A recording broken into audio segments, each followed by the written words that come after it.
हैं? जी हाँ। कॉलोनी नहीं मिली आपको? जी नहीं। प्रधान कौन है यहाँ से? प्रतिमा शुक्ला। प्रतिमा शुक्ला ने आपको कॉलोनी नहीं दी? जी नहीं। क्यों नहीं की? 8वीं बार में पापा कमाते नहीं हैं, परेशानी है, मम्मी है करे लायक नहीं, मैं कैसे करें पढ़ाई, नहीं पढ़ा पाए। ये तस्वीरें हैं घर की, गरीब घर की तस्वीरें हैं। बड़े बड़े महलों में रहने वाले लोग इस बात को समझें कि आप गरीब के दर्द को जब तक नहीं समझेंगे आपके कुर्सी पर बैठने का कोई हक नहीं है। रायबरेली जो कि एक वीवीआईपी ज़िला है, जिसके हम इस वक्त सलोन विधानसभा यानी सलोन विकास खंड के हम एक ऐसी ग्राम सभा में है जहाँ की स्थितियाँ हम लगातार आपको दिखा रहे हैं। ये ग्राम सभा है खैरहनी पहाड़गढ़, और ये गांव का नाम हम जानने की कोशिश करेंगे। और गांव कौन सा है? ये उखारा गांव, जो हमें जानकारी गांव लोगों से मिली कि उखारा ग्राम सभा है। इस उखारा ग्राम सभा को हमको लगता है तो सरकारी अधिकारियों ने या यहाँ के प्रतिनिधियों ने अछूता कर दिया है, यानी ये जानते ही नहीं कि उखारा नाम का कोई गांव भी रायबरेली के एक कोने में है जहां पर विकास हमें पहुंचाना है, जहां पे हमें काम करना है। यहाँ की प्रधान भी ध्यान नहीं देती। यहाँ की प्रधान एक महिला है और कहते हैं महिला बड़ी संवेदनशील होती हैं और महिलाएं लोगों के दर्द को अच्छे खासे तरीके से समझती हैं, लेकिन एक महिला होने के बाद भी वो इस गाँव के दर्द को नहीं समझ पा रही हैं और उनको समझना होगा कि आखिरकार गाँव में क्या हो रहा है। तो हम सबसे पहले बात करेंगे जिनके घर पे हम हैं इस वक्त। आप घर की तस्वीर देख रहे हैं। इनकी समस्या पहले ये है कि इनकी 4 बेटियां थी, एक बेटी फिलहाल एक्सपायर हो गई, 3 बेटियां हैं, एक बेटी की शादी कर दी है, 2 बेटियों की शादी की जिम्मेदारी इनके ऊपर है। आय का स्रोत इनके पास सिर्फ खेती है, खेती करके किसी तरह से घर का जीवन यापन करते हैं। और बिजली का बिल इन्होंने लगवाया तो इनका 40,000 रुपये का बिल विद्युत विभाग की तरफ से भेज दिया गया। यानी गरीब को परेशान करने की एक और प्रक्रिया अपनाई गई। पहले तो सरकारी सुविधाएं नहीं पहुंची, ना इनको कॉलोनी मिली, और दूसरा इनके ऊपर एक मार यानी दोहरी मार ये झेल रहे हैं। दादा आपका नाम क्या है? दयाराम पाल। दयाराम पाल इनका नाम है। क्या समस्या है? पहले आपकी बिजली की समस्या आप बता रहे थे, बिजली कोई समस्या है? हाँ, बिजली एक बल्ब हम जलाते थे, 4-5 साल नहीं भर पाए, तो पिछले साल 40,000 रुपया आया। 40 एक साल का बिल आप समझ सकते हैं, 40,000 रुपये। जो गरीब आदमी जिसके पास कच्चा घर है, जो बड़े बड़े महलों में रहते हैं, वो फ्रॉड करके बिल नहीं जमा करते हैं, लेकिन ये गरीब घर में रहते हैं। इनके घर की स्थिति देखिए, इनको 40,000 रुपये बिल थमा दिया गया और इनके ऊपर जिम्मेदारी बहुत बड़ी है। इनके चेहरे से आप अंदाज़ा लगा सकते हैं कितना परेशान है इस बात को लेकर। हाँ। तो ये बताइए कि ये घर आपका है? जी हाँ। कॉलोनी नहीं मिली आपको? जी नहीं। प्रधान कौन है यहाँ से? प्रतिमा शुक्ला। प्रतिमा शुक्ला ने आपको कॉलोनी नहीं दी? जी नहीं। कॉलोनी की बात की आपने उनसे कि आप कॉलोनी दे दीजिए, घर हमारा कच्चा है, बनवा दो? हाँ, बात तो होती रही, बात कहाँ हो रहा है, आ रही है, नाम चढ़ाए हैं, ये तरह में रह गया। कितनी बेटियां हैं आपकी? 4 बेटियां रही, एक एक्सपायर हो गई और एक शादी और हो गए, 2 बेटियां हैं। 2 बेटियों की जिम्मेदारी आपके ऊपर? जी हाँ, जी हाँ। कैसे घर का खर्चा कैसे चलाते हैं आप? ये खेती से उल्टा सीधा अपन चला रहे हैं। खेती से? जरा घर दिखाएंगे अपना आप? जी हाँ। आ जाइए, तस्वीरें आप चलिए अंदर चलिए। तो ये घर है, घर की तस्वीर में हम आपको दिखाएंगे और बताएंगे कि आखिरकार घर में किस तरह से लोग रहते हैं। सुमित कैमरामैन हमारा दिखाने की कोशिश करिए कि ये घर है, कच्चा घर है।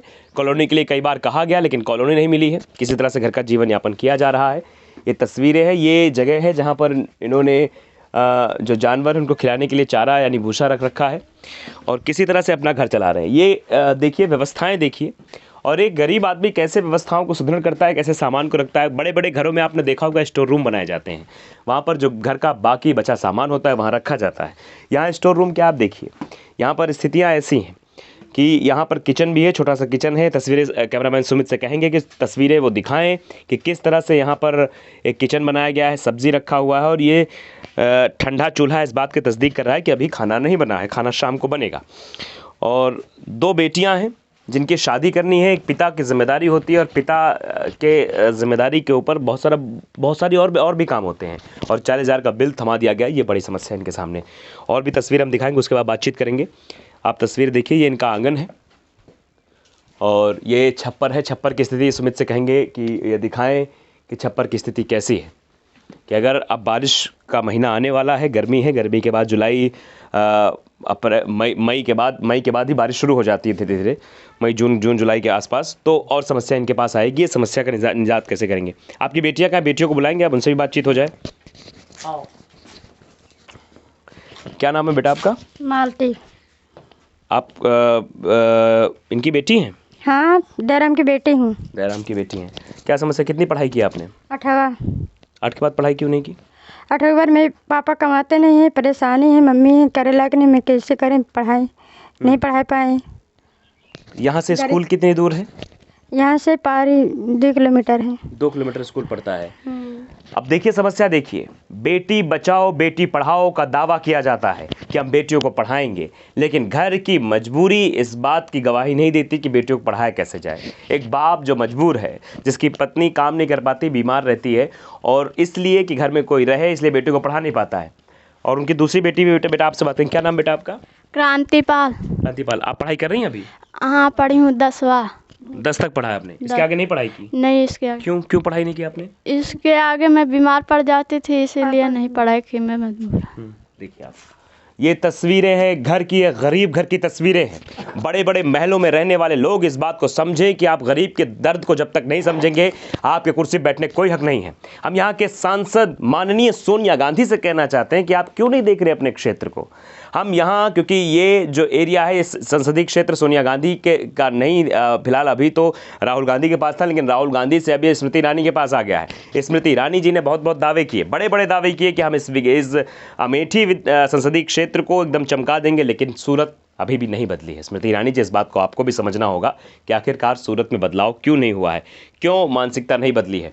मैं मानता हूं कि आपके पास कम समय मिला आपको, लेकिन आने वाले समय में आप इस बात ध्यान देना पड़ेगा कि एक गांव है, उखारा गांव है, जो खैरनी पहाड़गढ़ के अंतर्गत आता है, जिसमें प्रतिमा शुक्ला प्रधान हैं, जो नहीं ध्यान दे पा रहे हैं, उखारा ग्राम सभा की उपेक्षा कर रही हैं। ये उपेक्षित तस्वीरें बयां कर रही हैं। एक पिता जिसके माथे पर पसीना है, चिंता है, इस बात की चिंता है कि उन्हें 2 बेटियों की शादी कैसे करनी है, इस बात की चिंता है कि आगे घर कैसे चलाना है, घर कैसे बनाना है, बारिश आने वाली, कई सारी समस्याएं आने वाली है, घर का जीवन यापन कैसे करना है। ये तस्वीरें हम दिखाते रहेंगे।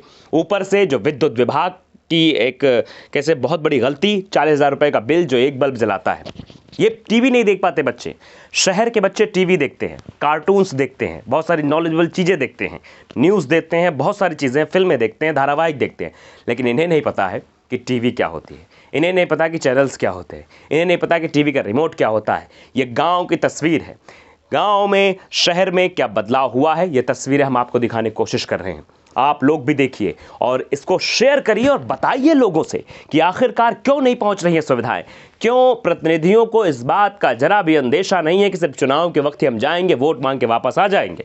उनकी जिम्मेदारी बनती है कि वोट मांगने के बाद और जीतने के बाद आपको विधानसभा क्षेत्र, आपको संसदीय क्षेत्र, आपको अपने पंचायत क्षेत्र में पहुंचना है, वहां का विकास करना है।